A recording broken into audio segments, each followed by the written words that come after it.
Президенттің жолдауын тыңдап шықтық. Халыққа жасалар деп небір көмек.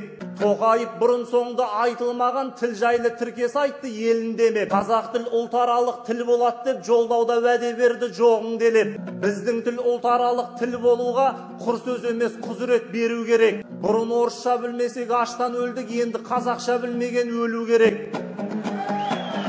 Тілімді таптап жүрген шенділерді биліктен ап құйрықтан тебу керек. Олардың орнына ұлтпен бірге уышып жүрген жандар келу керек. Тілін чайнап сөйлейтін шенділерге бізде ғана биліктің төрін береді. Бар жиналыс қазақша өтсін десек, солар отыр тілімнің жолын бөгет. Қазақстан көп ұлтқа ортақ қой деп болмайтын сылтауларға орын береді.